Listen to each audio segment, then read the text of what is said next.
I was born in Anderson, Indiana, and when I was young, 13 years old, my parents divorced, and I moved to Michigan with my mom.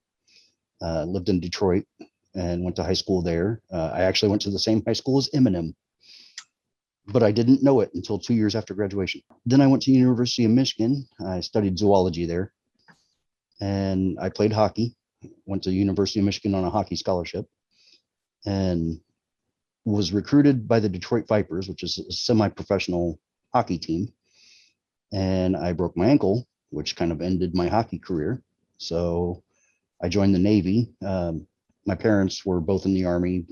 Their their whole career. They're both retired from the Army. They're both deceased now, but they were in the Army their entire career until retirement. Most recently, I got married in 2013, and that brought me three stepsons. Zoology, which is what my degree is in, doesn't pay.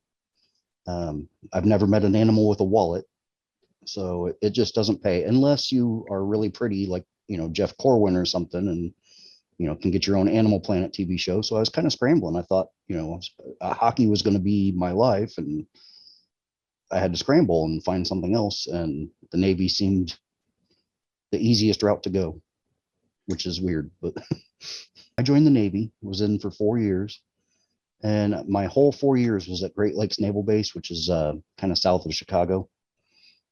And I never set foot on a boat in my whole Navy career, except to go fishing with one of the other guys on the weekends. But I never set foot on a boat, never traveled. My job with the Navy was I was shore patrol, which is Navy's version of military police.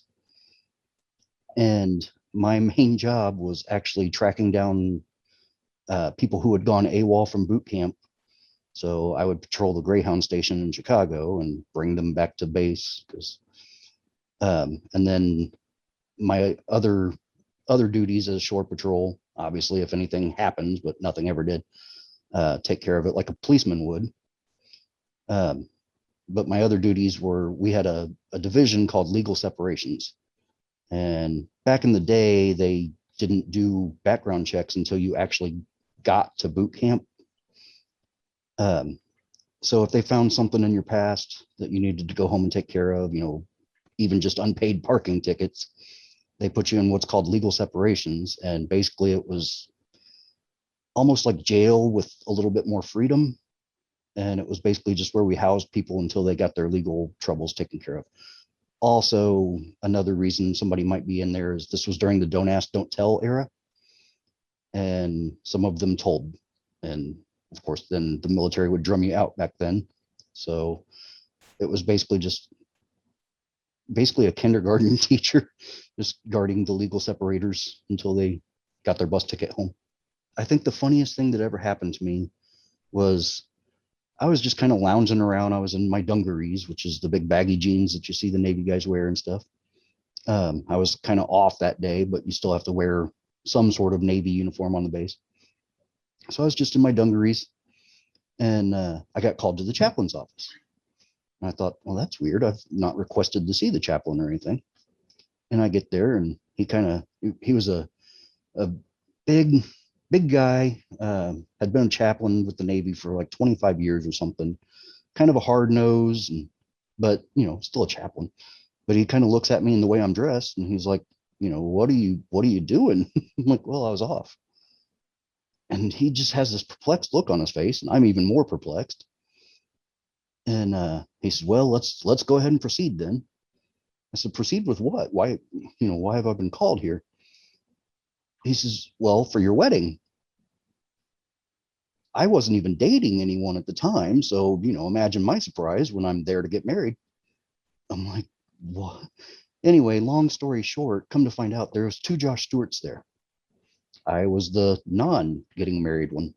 But yeah, he was pretty surprised that I showed up in basically blue jeans for my wedding. Definitely being very detail oriented. I'm a perfectionist. I kind of pride myself on my metrics with Rev. They're up there. I think it's like 4.93 right now. I think I got a 4 about a year ago that hasn't fallen off yet. But I'm definitely a perfectionist. I'm also a grader, and this may make me kind of a harsh grader, but I expect perfection.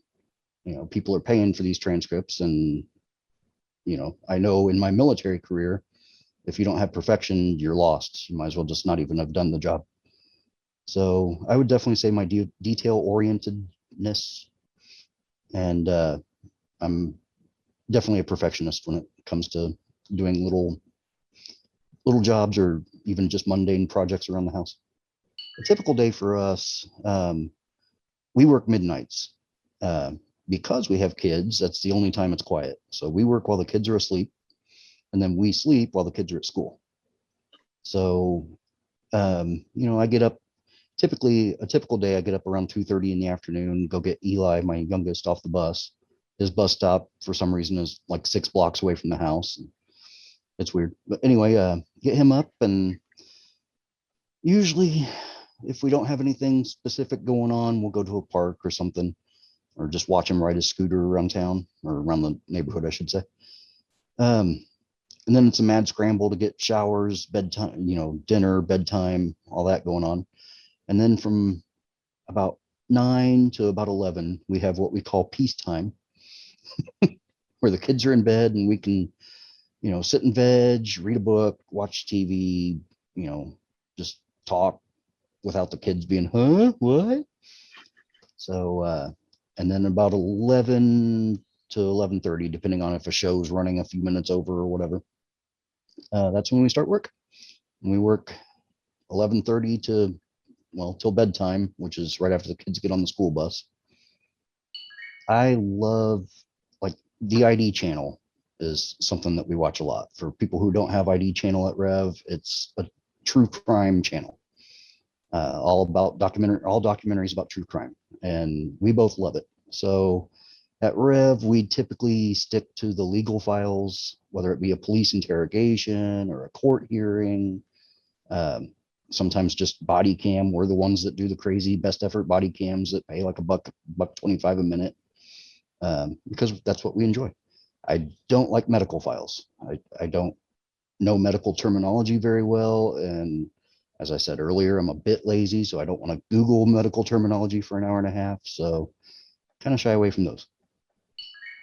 Well, use the willpower and work ethic that you were taught in the military. I'm sure you were taught it no matter what branch of service you were in, because you'll need it. This job, like I said, you can work as little or as much as you want, and if you want to make any money at this, you need to work.